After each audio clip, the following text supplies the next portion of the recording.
Hello and welcome to the Build Better Homes podcast.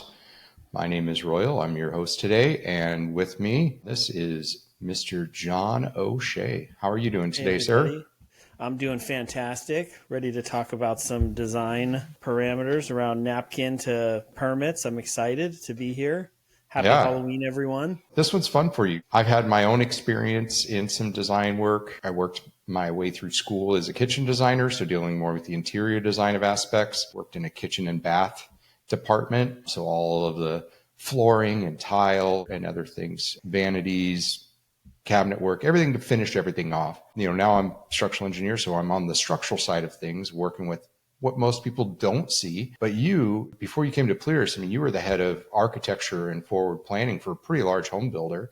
So you had a lot of input onto the architectural side of things and the design side of things. Yeah, it's been a 15-year run, actually, to get here today with PLIRIS, and worked for a few different home builders running their architecture and design departments. The last experience was, included forward planning. So everything really from land development to vertical construction. And what a decade and a half it's been, learning my strokes as it relates to running a department that's designing multiple plans at one time, designing plans for a particular community, designing plans for a particular customer segment, designing plans for particular jurisdictional requirements, trying to meet all of those masters at the same time, even in some communities. And so, it's been a myriad of different learning curves with all of that. I've also designed and built a couple of my own houses in that time. And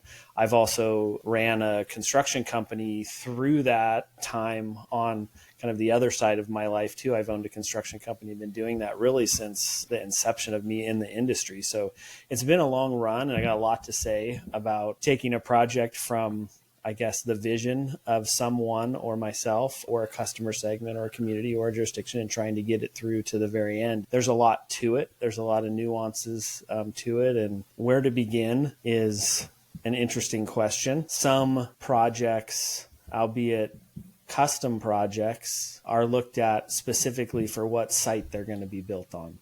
Right. Is there slope? Does it meet the requirements of the customer? Like, where do they want to put their master bedroom? Where do they want their kitchen? How does the house orient with the way the sun rises and the sun sets?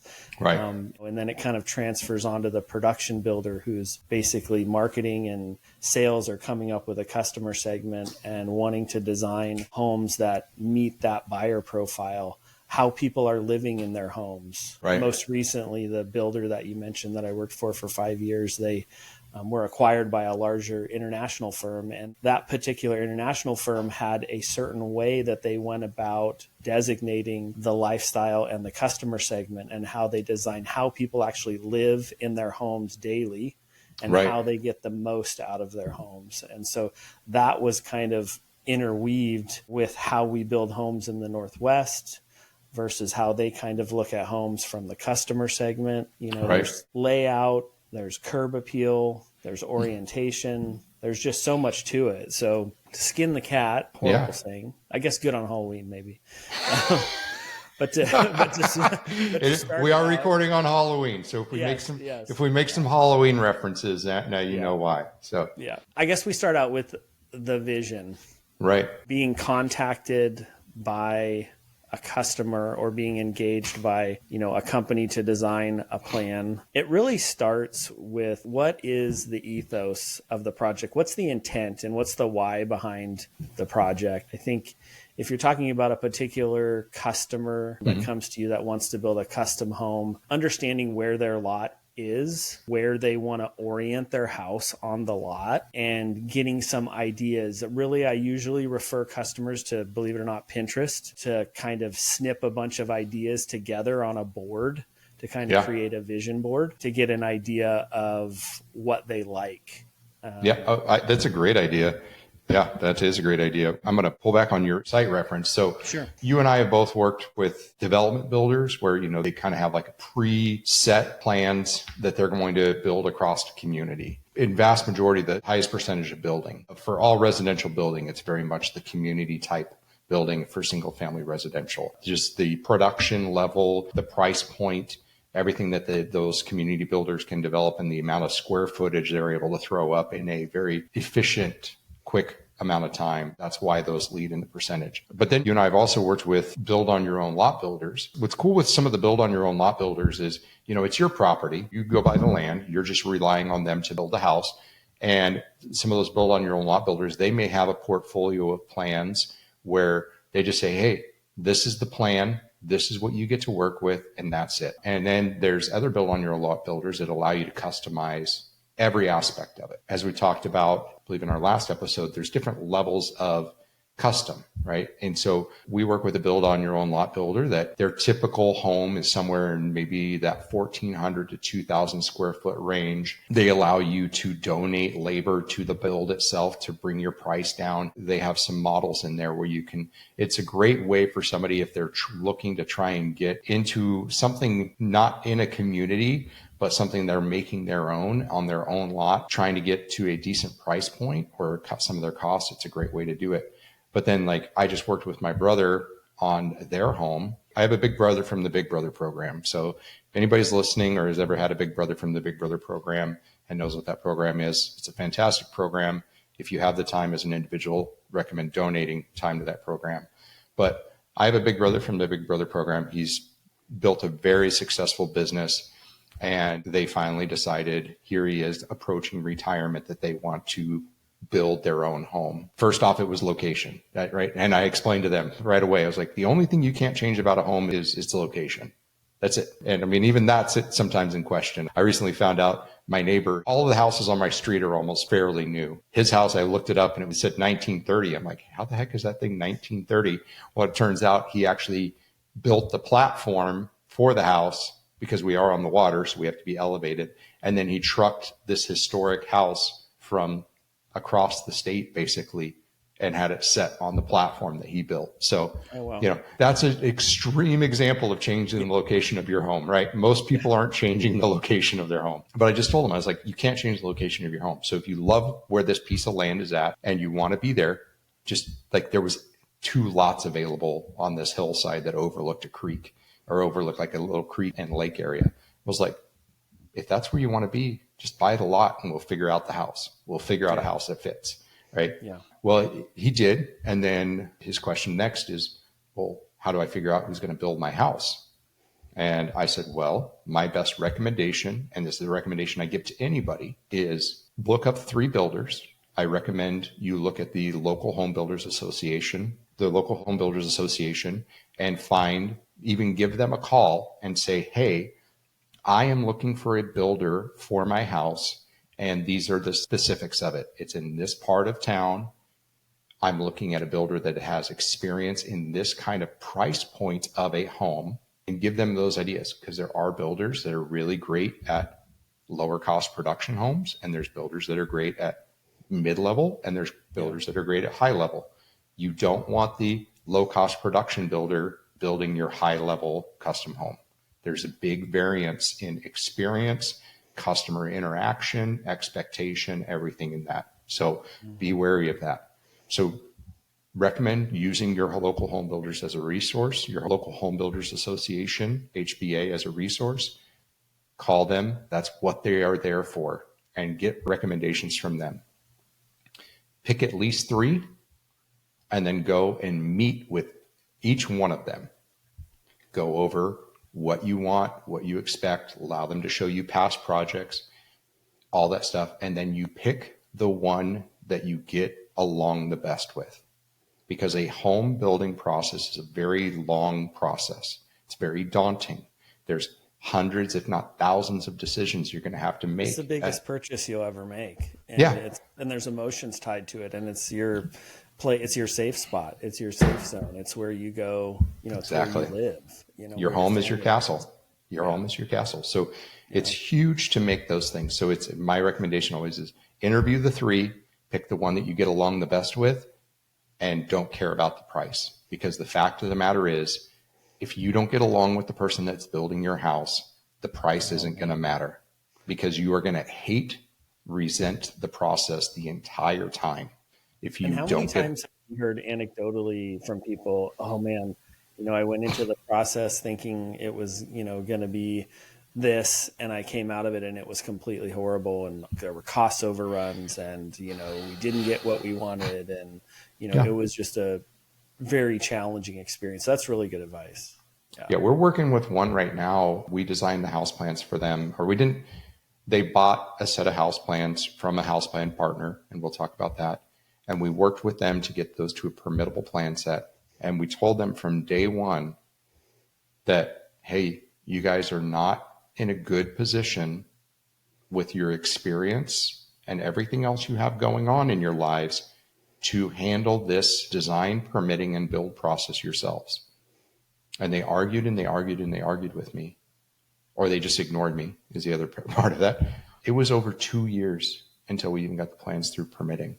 Then it got through permitting, and then they got estimates from their subcontractors and other stuff. And they went, we're way over budget.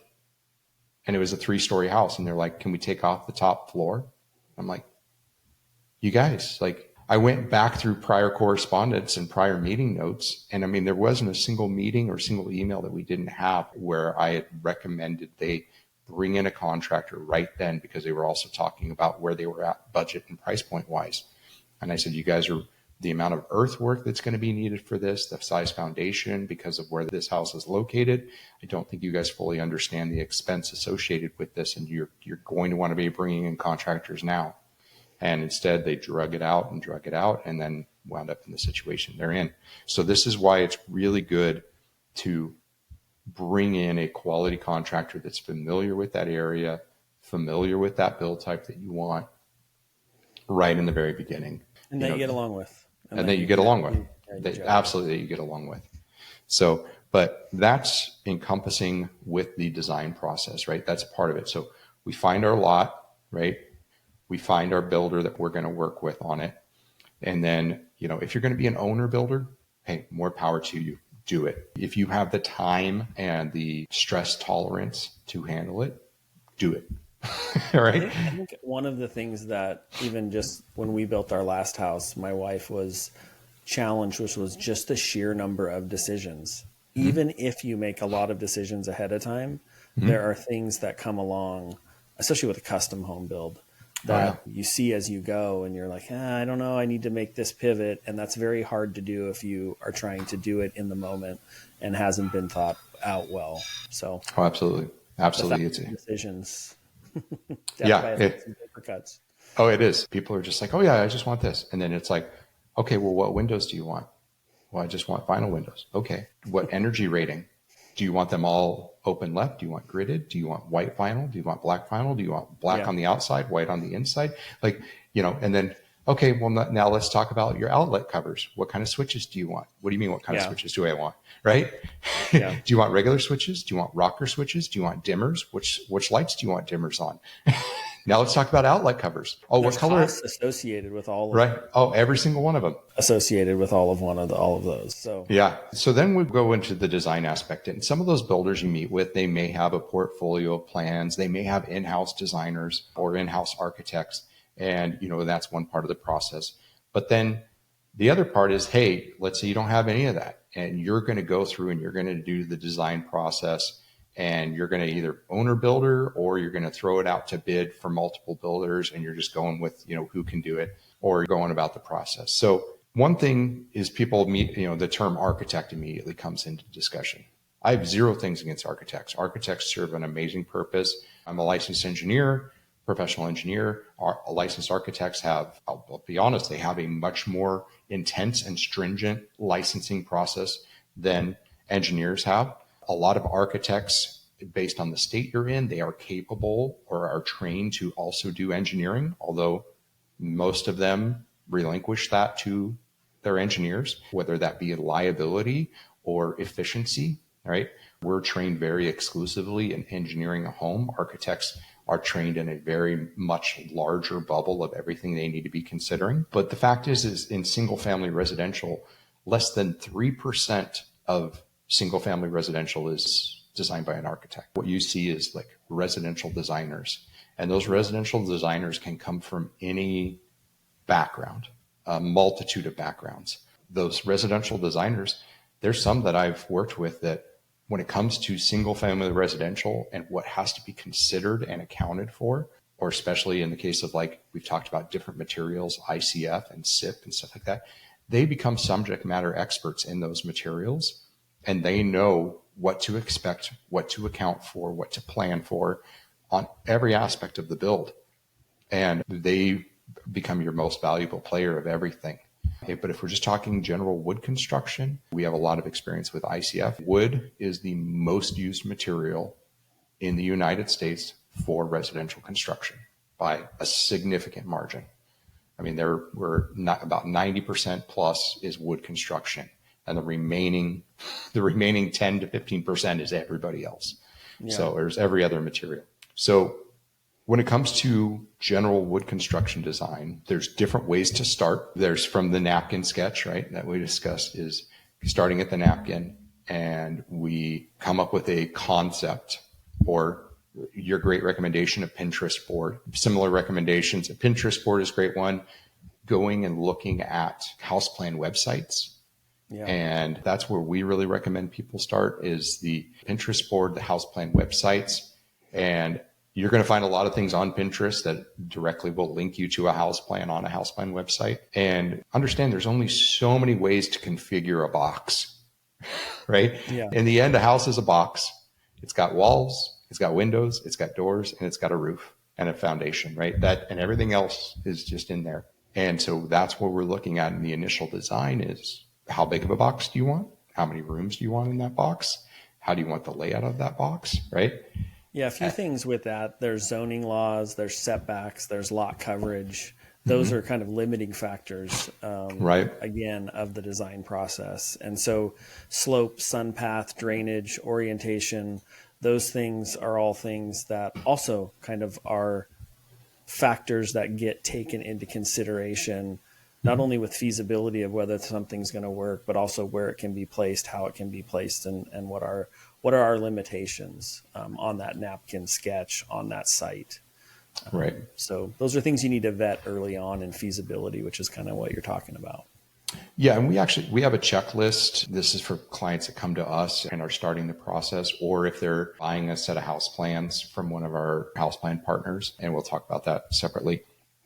But it's actually a checklist that they themselves could put themselves through, but they also take to the jurisdiction and ask those specific questions.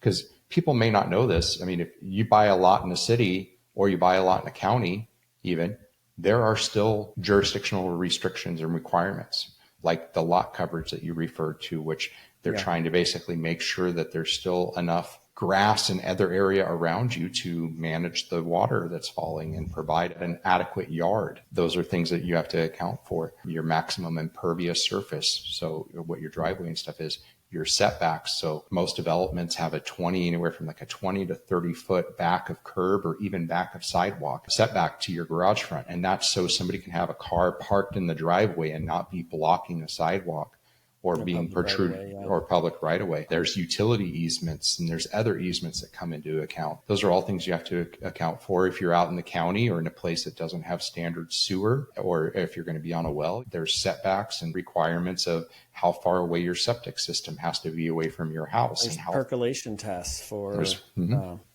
for the septic systems themselves, where they can be placed so they're not interfering with cross lot issues, or so that they actually drain and work properly. So, right. And all those things can drive what the footprint or where your home can actually be located on your lot. And then again, price may be a factor in that. If you buy a large lot and you're like, well, I want it placed here.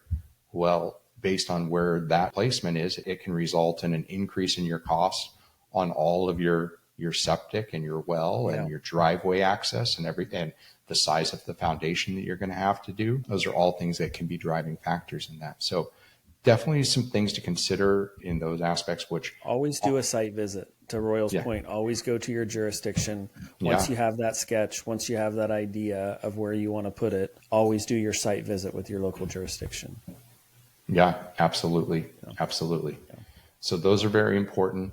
And then once you have that information, then we can start really what's available for your footprint, what are the requirements, maybe with the jurisdiction. But we just went through one of the jurisdictions, that particular development, they had a ton of requirements in the planning and zoning. Like you had to have a certain percentage of openings along the front, but they didn't count your garage openings. They only counted the windows. And then you had a Glazing max requirements can get kind of funky depending on where you're building and what almost the subjectivity of what they consider an opening, what they consider glazing, and which way it's facing. And that can get really contrived for sure. Right. There's a multitude of things that come into that. Put those things aside and let's see, you have a blank slate, you have a piece of land, you can do whatever you want with the footprint, and you just have this idea of a home of, hey, this is what we want to go forward with. So the Pinterest model, using the house plan websites are a great way to do it, and to at least get you started, get the ideas behind the napkin sketch. And most designers, and this includes ourselves as well, we have what's called a concept development stage. And that concept development stage can be either from all of the multitude of inputs that you've brought to us, or you've actually found one or two or three homes on some house plan websites that are really intriguing to you. How we run those concept phases is we basically look at, okay, this is either you brought something to us with a multitude of ideas, and we take those and we combine them. We have a meeting with you, a couple hours. There's that first initial meeting where we start sketching some things up, and then we leave and we come back to you with essentially a floor plan and one or two elevations. And then you're able to provide input to us based on that floor plan and those elevations. And that back and forth typically goes a few times until we get to an approved concept. Then once we have an approved concept, the floor plan really dictates the elevation. And then what your style selection for your elevation dictates what is driving factors on the elevation. But once we have that approved floor plan and a general concept on that, then we can go through into what we call the full architectural design of elements. In that aspect, the initial concept development to the back and forth, which is typically at a minimum 2 to 3 back and forths, to getting to where we have an approved concept. Price point wise, you're going to be looking at somewhere around, and again, I'm just using what our pricing is. And I have multiple friends that are residential designers, and theirs is pretty similar. It's not so much a price per square foot as much as it's a time and materials and an estimation of how much time we're going to have involved in the concept development. But you're going to be somewhere in that $2,500 to maybe $5,000 price point in getting that concept development sorted out. And that duration time, you're going to typically be into a couple of months. Now, how you can cut that cost and cut that time duration is by finding a house plan on a website, a house plan website that is very, very similar to what you are wanting. The reason I'm actually very much encouraging of this is a lot of those house plans have been designed and built multiple times, and those designers were typically working with their clients on getting input on how it can be improved or how it can be bettered. And so there's a reason those hallways are those sizes. There's a reason the bedrooms are that configuration. There's a reason the bathroom is that way. And that's more because for the masses, the multitude of people that have built that plan, even in a custom plan configuration, it's what worked. There's a reason all that layout was. Yeah. And one of the things just real quick too, that you can address with that is your overall budget. I know you said earlier, don't think about the budget when you talk to a general contractor that you get along with. Obviously, that's something that you, in the back of your mind, you do have a price point that you want to stick with.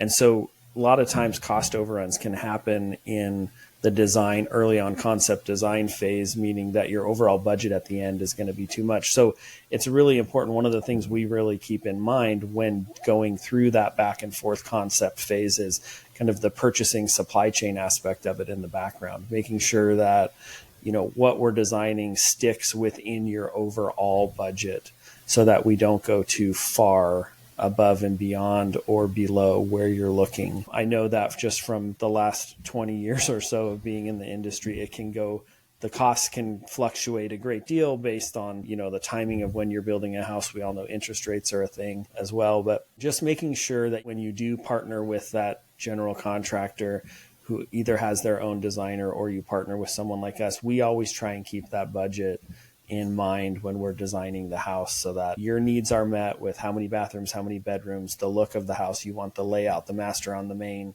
the way you're going to live in your house, what your needs are, but we also are trying to work towards that, keeping that within budget. So, right. Oh, absolutely. Absolutely. Yeah. You got to be realistic on where you're at with there. But when it comes to the design budget or what you're appropriating or you're realistically thinking on time and price on it, well, I'll emphasize is the plans is your time. It's way, way easier and way more timely to adjust pencil marks on a piece of paper than sticks and bricks in the field. 100%. and then you're also saving time by finding that production plan or that plan that's already been built 1,000 times, right, and then modifying it to your point. Because a lot of the value engineering has already been done by that point. You're just pushing a wall out here or changing the size of this here or making those nuanced changes because it's already been VE'd for the most part. They do a good job. A ton of time. Yeah, and we've got, depending on what style and what type of home you're looking for, we have a ton of house plan partners. Everything you see on PLIRIS plans is actually from somebody else. We have partnerships with different house plan partners, and coming into 2026, we're actually adding a bunch more house plan partners and a lot more plans to that. But, for instance, and a lot of those actually house plan designers, home designers, some of them are actually fully licensed architects, have been doing this for a ton of years, and they just they retired and they had this portfolio of plans. And so you're getting a great value for what you're getting. Alan Mascord House Plans out of Portland, worked with his plans for decades, and he is a licensed architect himself. He even worked with my grandpa. That's how long he's been doing this. Great team there. They do some great stuff. And then you have like Ross Chapin, and he's actually out of Whidbey Island. He does a ton of these like co-op community builds and for single family and multifamily. His plans are fantastic, super detailed. And then Near Perlson, he's actually based out of Eugene, Oregon. He's got one particular house plan design. When he originally designed that house for the original client, their fee for architecture was pretty significant. I want to say somewhere in the $30,000 plus.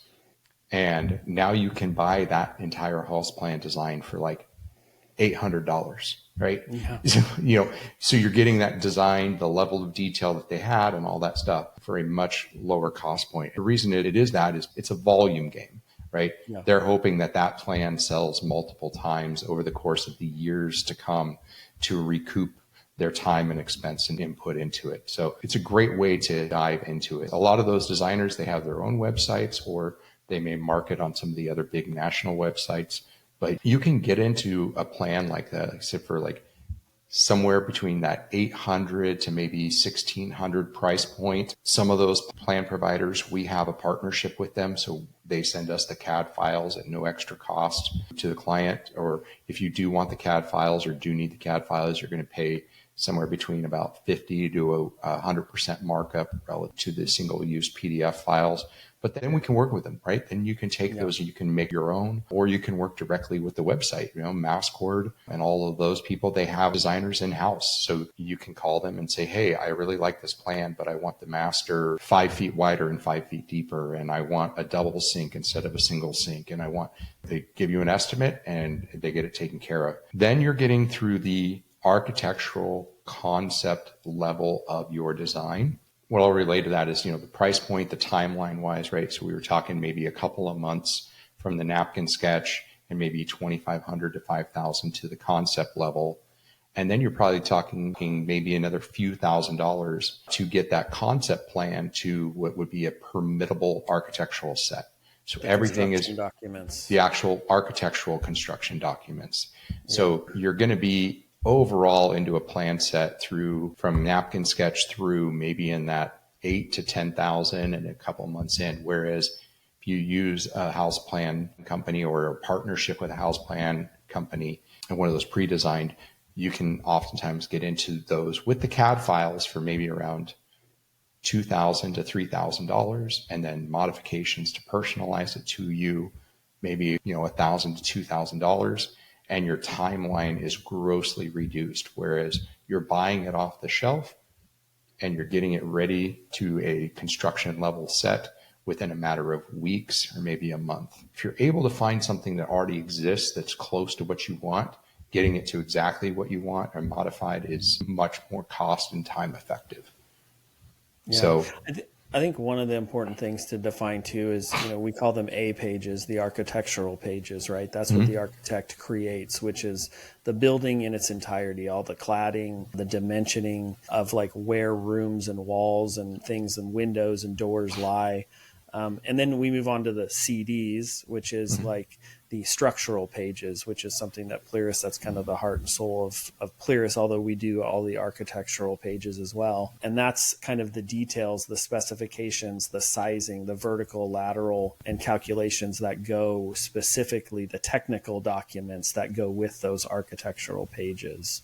And so, that coordination between the A pages and the S pages is ultra important to make sure that they match up and that they're clear and succinct for the field, for your general contractor and all of your trades to be able to execute, as well as whoever's budgeting and purchasing the project. The more clear and concise those plans are, it's a set of instructions basically for everybody to go by. It's an instruction document. Here's where I want it. Here's how I want it. And the more clear and concise, the more sections, the more details, the more specifications, the more schedules that you have on those projects, the more clear and concise your budget is, the better outcome you'll have. So a lot of that stuff being done on the front end, that's what our expertise is kind of taking those architectural pages, turning them into construction documents so that everybody that is going to buy out the project, going to build the project, going to permit the project, has the best set of instructions that they possibly can.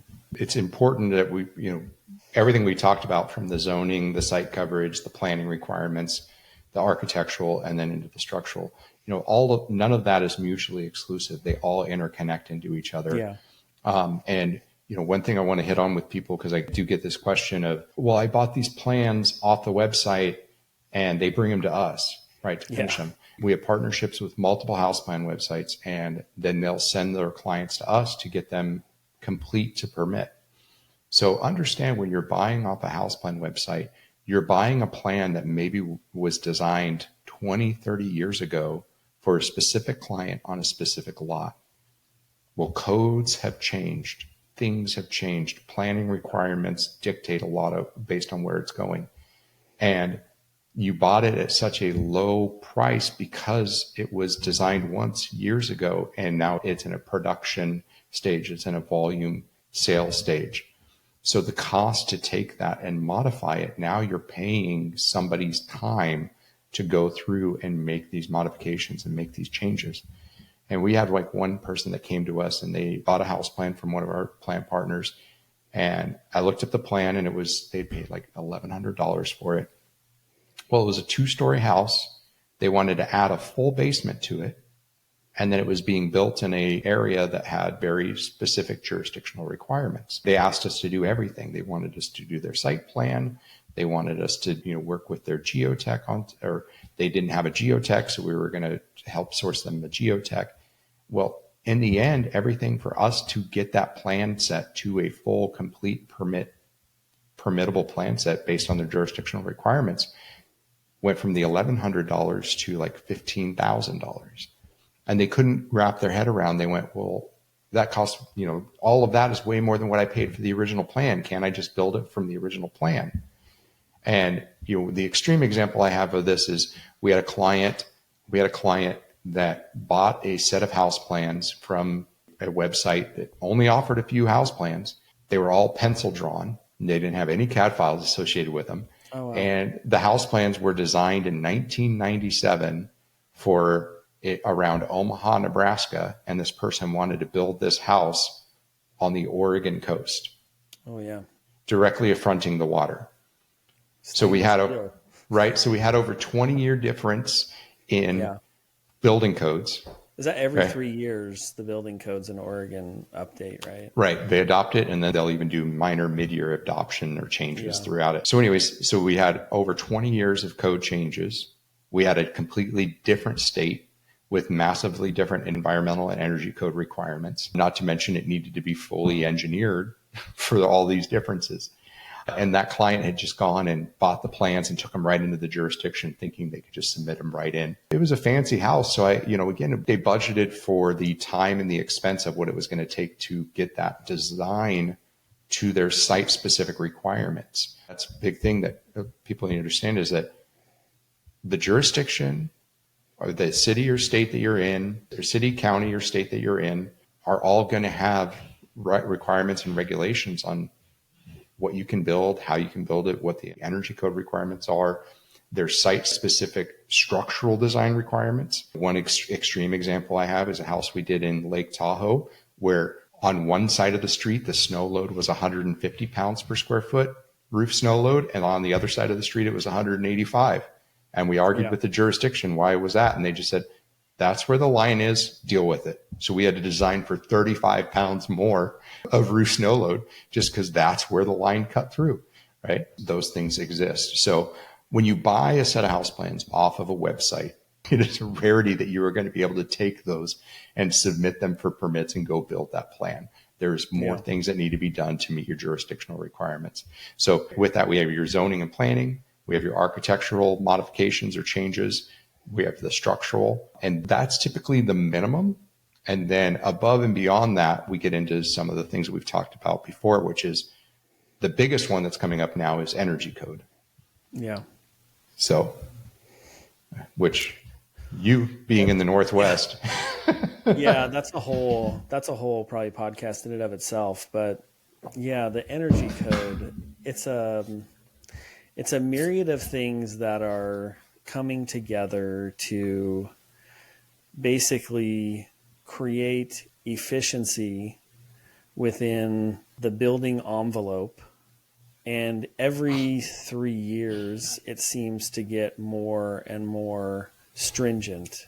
And what an example of that would be, how does your house breathe? How does the amount of air exchanges per hour, or the amount of times that the air is exchanged per hour in your home, and how much leakage do you have in your home of the heating or the cooling, becomes a very large conversation around how to mitigate energy loss or how to propagate energy efficiency.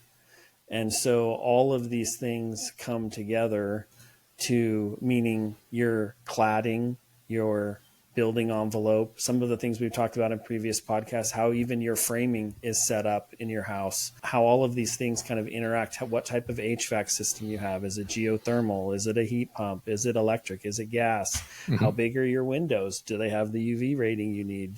What's your insulation in your walls? What's the insulation in the lid of your house? I mean, one of the things that I hear very common is, I bought a house, it was built in the 50s to the 70s, and there's not even insulation in the attic. They move in, and then they're like, oh my gosh, my heating bill is $600 a month, and my heat's constantly running. And, why is that? Well, have you peeked up in the attic? Is there attic insulation? So one of the things that's going back and forth within the industry is, in Oregon, you have to pick a path. In Washington, you have to pick points. So both of those, that's how the municipalities regulate kind of how your energy efficiency or mitigating energy loss is happening. And if you don't have attic insulation that's properly set up, that can be a massive heat loss potential there. And so that's really common. And it's, we just went, I think a couple of years ago, we went to an energy summit in Salt Lake, right? And there was that Lake? Is that where we were? But, or was it Utah? Where were we? Yeah, it was Salt Lake. Salt Lake is in Utah. So you're correct on both. Geography is not my strong. But there was a whole bunch of debate there amongst all of the builders and vendors and professionals as to, why all the bureaucracy around making all of these additional cost and energy measures within homes when, we've been building with sticks and bricks for 200 years. Why do we keep tightening our houses? Right. Meaning the air leakage, for instance. Why are we trying to get one air exchange per hour, and now we're mechanically introducing air into a house and venting it mechanically versus allowing 3 air exchanges an hour and, doing kind of it that way. So it's like, meaning the leakage in your house versus mechanically introducing and exiting air. And so it's like, it's kind of a complex subject. Right. And It's very much so. Yeah. And continues to get more so every code iteration. And more costly, and then we have the affordable housing discussion and all of that. So I always find it funny that it's like we're continuing to find ways to reduce our energy use, but then increase our reliance on electronics. Yeah. Right? Yeah. My house that I had in Spokane, Washington, it was 1903, was the original build, right? And there were still remnants of the original knob and tube power. Oh, the wiring, right? Which knob and tube wasn't even around, I think, in 1903. So it had to be retrofitted for knob and tube. A typical house with knob and tube had maybe 2 or 3 outlets in the entire house. Yeah. Right. So and now the code is you have to have an outlet every 6 feet along a wall. Yeah. Yeah. Right. Not to mention what you have to have around your counters. My house is about 3,000 square feet. I've got a 400 amp panel as my main panel, and then another 100 amp sub panel in my garage. Yeah. They're both almost full. Yeah. And right. all of those outlets, all of the penetrations, those are all leakage areas that get put into your blower door test at the end. And there's requirements by the municipalities that your blower door test pass. It's almost comedic of make everything more energy efficient, but then increase our reliance on electronics. Do you have a countertop? Let me ask this. Do you have a countertop or some kind of flat surface area that has one of those plug-in surge protectors with like USB and USB-C that you have all of these charging cords? Do you have a charging station flat? 100%. Right? We didn't have that 10 years ago, 15 years ago, right? No. So the amount of surge protectors and other things I have around my house to collect a multitude of electronics to plug into them is insane. Yeah. And I mean, one of the things I always question again with just the air exchanges and the mechanized intake and trying to get blower doors down to 1 air exchange an hour is like, how tight is too tight? Now you're consolidating all of these germs and all these spores inside your house. Oh yeah. And there's no way to introduce new air unless what happens if your Panasonic, intake unit goes down. Yeah. Your ERV. You're living in a bubble now and your house can't breathe and it's like worse. So it's like they found a fix for that. They have a UV sanitation light that hooks up to your HVAC system. It's on 24/7. Yeah, right. To sanitize your air. Oh my Lord. Yeah. But hey, we got that HVAC unit to a high efficiency so we can Well, walking it back to the design process, I think we've gone back and forth about the site. We've talked about, the napkin to permit set and, how to navigate that process, whether you're in a rural area or kind of an urban area, or it's very site specific, basically, is the moral to the story. And, once you get that permit set, it has to go into the jurisdiction, and there's a whole process around the different stages within that permitting process that you go through. And for instance, in King County, Washington, that could take a year to go through. So there's a timeline back to your comment about, hey, should you go from napkin to concept to ARC to CDs? And that takes this long and is this budget. You also have to put in your permit time and budget. And also again, I'm not picking on Washington and King County or Pierce, but let's say, not to drop names, but the dollars and cents there, it can be $50,000 to permit your house in Pierce County, where in, Yamhill County, it's, 10,000. So there's a significant cost difference. And then in King County, it takes a year. And then in some cases not sure about Yamhill, but I'm just saying, using that as an example, it may take 2 months, so. We'll clarify. So there's, depending on the jurisdiction that you're in, the multitude of things that we've hit on. So the zoning and planning requirements, architectural, the structural, that meets what typically you're going to need for most jurisdictions. But where the big driver is that you need to do is you need to actually meet with your jurisdiction or have a builder that you're working with that knows what those additional supplemental requirements are. Because, Oregon has their energy path. Washington has their C3 calcs. California has their Title 24. Arizona has their own stuff. Every state or even some jurisdictions are different. Even now within Oregon, we're finding jurisdictions now that require us to provide the entire mechanical design with manual J calculations at the time of permitting, which it's not every jurisdiction. It's only a couple of them. So getting that information ahead of time is really going to help, and meeting with their jurisdiction is really going to help a lot. But that's the majority of what you're going to need to get through the permit set. And I think we've explained that concept wise. Now the price and the timeline massively varies. We've designed houses where the people go in, they submit, and they're getting a permit over the counter, or like you hit on where it's a year, or there's some jurisdictions that require a permit intake meeting where you actually, once all of your stuff is done, you have to go in and sit with them.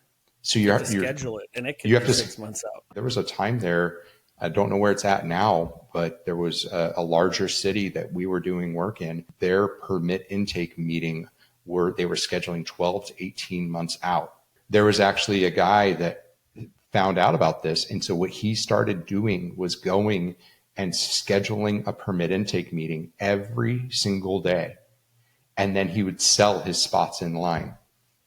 Oh, and I'm like, the last builder I worked for, we had to employ that particular technique for one of the areas. We would just have a meeting scheduled every week. Yeah. And we would either execute on the meeting or not, because they were so far out that in order to get a permit in, we had to just preempt the fact that we were going to submit something and had to just go ahead and get those meetings scheduled way ahead of time. And the permit fees vastly vary. So the building code actually does provide guidelines of the fees of what a building permit should be, as what those fees are supposed to be for plan review and inspection.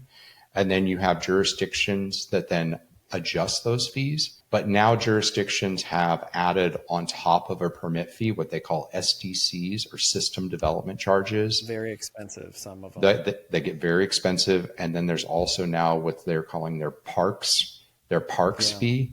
So basically what they're saying is, hey, we haven't collected enough in tax revenue or whatnot to take care of our parks. You're going to build a house near a park. We're going to take this big chunk from you for kind of our general parks fund. And that's really, it's really driven up the cost of permitting, which people need to understand. When jurisdictions pass those on, they're not penalizing the builder. They're penalizing you, the end buyer, because they're driving up the cost of houses, which then gets passed forward to the buyer with interest. If a builder's having to put money out there, they're expecting a return on that, right, over time. And if it takes me a year or a year and a half from the time I file for a permit until that property sells and I get my money back, right, that's built into the construction loan. They're paying interest on that. And then they're looking at a profit, and that profit is based off what their total costs are. So you're paying those. I mean, a typical permit fee for like a 2,000 square foot, 3-bedroom, 2-bath house, based on the building code, based on the ICC pricing guidelines, is somewhere around $3,000 to $5,000. I don't have the exact, but basically that's about what you should be talking about. And when we're seeing jurisdictions getting into that $25,000, $35,000, $50,000 for a similar size house, 5 or 10% of the budget. It is. It's a significant part of the budget, and it's really frustrating for me, who I started out. I bought my first house when I was 20, and worked my way up and stuff. And I bought my first house. It was a massive fixer upper, but it was $70,000, right? Yeah. Good luck finding a $70,000 house, or even a lot, right? Or even a lot, And then we as designers, we work with these people that are trying to sometimes build their very first home, and they don't realize, like in some jurisdictions, when you have all of the city regs and their requirements, and that builds everything into what the developer has to put out of pocket. In the end, the developers, their lot price based on market and what their actual cost to develop the land was. Yeah. And so they're selling their lots, a basic like 60 by 100 lot. I mean, I remember, God, This is when I was building, and I know they've gone way up. I remember in less than 1 year's time, our lots that we were buying that were, I want to say they were around 60 by 100, maybe 60 by 120. They were doubling year over year because the developer's cost was basically double. It's pretty significant. And we've seen situations where the client, between their lot price, their design fees, and their permit costs, they were into a lot for a basic 2,500 square foot, like 4-bedroom, 3-bath house. They were into it like $250,000 before they even broke ground. Yeah. Right? Yeah, that's crazy. That's a lot of cash to carry for somebody that's trying to do it, say, as an individual. That's a big reason why you see a lot of these national companies doing so much, because they have the capital and they can get these mass volume discounts and do other things like that. So, we'll digression there, but you brought up the permit fees price, and that's something that always gets me. It's just how much we've seen them increase over time by them adding on these SDCs and these parks fees and all this other stuff. And it's not good for the end consumer. Out there, just be mindful of, while it used to be 1%, it could be upwards of 5% of your budget, and maybe even more in some cases. And the timelines, just be aware of that. And so it all comes down to kind of the ethos of the conversation, which is do the site visit, kind of understand what you're getting into. I mean, design and layout is a team sport, architects, engineers, builders, kind of all being in sync. The more you know earlier, the better. There's benefits to involving your general contractor early on, not just architects and engineers. Whoever your builder is going to be, like to Royal's point, go find your builder maybe even first, and they can guide you towards maybe some of those other professionals. Valuing clear and concise communication. Our philosophy at PLIRIS is transparency and collaboration reduces surprises and stress. So, that helps a great deal in our particular workflows. Is we really work hard to communicate well with our customers and be transparent in everything that we do to reduce their stress. And we just want to ensure that we can deliver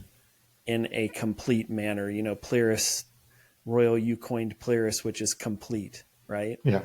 PLIRIS is Greek for complete. That was the whole ethos of the company. So, and so we're just trying to put good information out there to be transparent, clear, concise, help everybody. This podcast came in as a request, I believe you told me. And so we were really excited to do this. I was like a bunch of exclamation points when he told me somebody requested it. And so thank you for whoever did that. That's awesome. Keep them coming. It's a good conversation. So No, it was good. It was great information. I really appreciate the request. We're starting to get some guest inquiries. We're starting to get some requests for topics. So, this is great. We really appreciate everybody listening. I hope this was informational. Feel free to comment about every jurisdiction. Every state is slightly different. So feel free to comment. Let people know what you're seeing in your jurisdiction, in your state, as far as permit fees, timelines, hassles, stuff like that. We're here to help too. Yeah, we're here to help. And I mean, we'll be connecting a lot with different HBAs, because there are a lot of things coming down the pipeline from different state governments that the HBA is there to provide insight on. And unfortunately, a lot of the general public doesn't know about it. So I hope we can be a looking glass into the building industry from all aspects to really shine a light on it and be an advocate for things that are going to really benefit the end person. These massive permit fees and SDCs and extra regulations, some of them have good intent and bad execution. So we just need to get it ironed out. But I think do you have anything else for today, John? I just want to say, from napkin to sketch to concept to construction documents, we're here to help anyone that needs help. And we are also learning and growing every day as individuals, Royal and I. And so we're just trying to get better every day. And we're a good support mechanism for anybody out there that needs us. Nice. So all right. You got 2 little ones plus yourselves. What are you guys going as Halloween? My daughter is perpetually dressed as Anna from Frozen. She basically wears nightgowns and then during the day, like ball gowns. Just all the time. So she's in her Halloween costume all the time. My little one, he's only 1, so I'm sure my wife will put something on him tonight. We're just in those initial stages of getting Halloween going with them. So we're going to just answer the door and say hello to all the little people that come around and come to the door for candy. But other than that, that's our big plan for Halloween. How about you? You're not doing the big family themed, everybody in the... Next year, I think we're starting that Oh, because okay. she'll be 4 and she'll have preschool and friends and want to be into all of that. I think right now she's getting her input from us, and so she's just perpetually in dress up. So Gotcha. This year we just moved into our new house, like not even 4 weeks ago, I think, and yeah, unfortunately just didn't. Things aren't settled. We're not fully in our good mode, and just so many other things going on. So we got the kids. The kids are doing How to Train Your Dragon. My son's Hiccup and my daughter's Astrid, and then we got 2 pets, and we got little dragon wings for them. Nice. But the wife and I are just going to be in our street clothes, and it's no Anchorman for you this year. yeah, no, I'm No not Ron doing Burgundy? not doing Ron Burgundy this year. Not I'm doing gonna post that video for all you Dude, viewers. no. Oh dear God! If I lose a bet, one of these days we'll set a bet, and maybe that'll be the punishment if I lose it. Is that goes public? You're probably one of the best Ron Burgundies I've ever seen. It was really good. You did really well. Yeah, and my wife has a Corningstone. She was solid. So yeah, it was a good one. But no, hopefully that stays private. No. I got blackmail material now. Yeah, you got blackmail material there. So good stuff. Well, hey, I appreciate everybody's insight. I appreciate all the viewers and subscribers to this. If you found the show educational and helpful, please refer it to your friends. We always appreciate it.